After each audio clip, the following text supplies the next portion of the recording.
Oh, hello.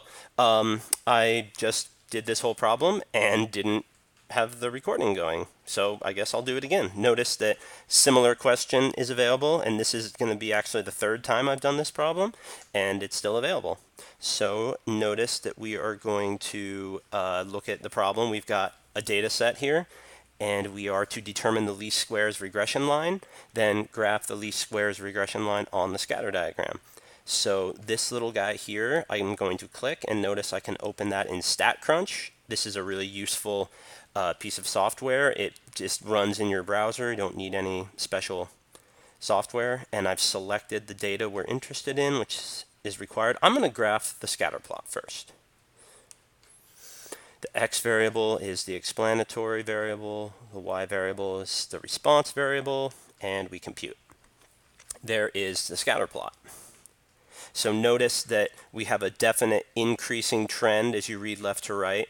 The y values tend to increase as the x value increase. Not the case here, but definitely we should get a slope that is a positive number.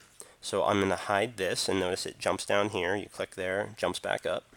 So now I'm going to bring StatCrunch up again, and I'm going to go to Stat and run a regression. So the explanatory variable is x, the response variable is y, and we don't need to run any of these things, and so that will be what we need. So simple linear regression results. There is our estimated value of the y-intercept, which goes here, and the slope goes here. And we don't have, these are all integers, so we don't have any decimal places to worry about, and that's the answer. Now, be careful that you round to 4 decimal places as instructed, but this one worked out to have integer, y-intercept, and slope. So let's hide this, and now notice that there's another part remaining, so we continue.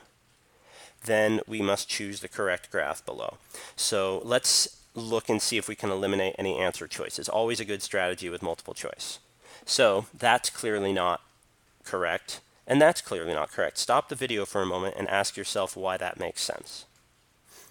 These graphs both show all the ordered pairs falling on the regression line, the least squares regression line, and that can't be correct because we would have a correlation coefficient of 1, and we clearly do not. So it's not that one, it's not that one, and we can determine whether it's A or D by looking a little closer at these data points. So make sure that these tick marks represent what you think they represent.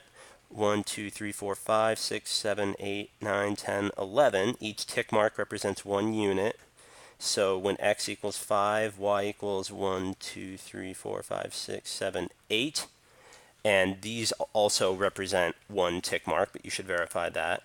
Is 5 and 8 an ordered pair on the graph? You bet it is. And if you're not sure, just double check. 1, 2, 3, 4, 5. 1, 2, 3, 4, 5, 6, 7, 8. Now, I'm going to select this because I think it's correct, but I'm going to go look at this one and make sure that it doesn't also have a point at 5 and 8, and it does not. So I know that that is the least squares regression line. And there you have it.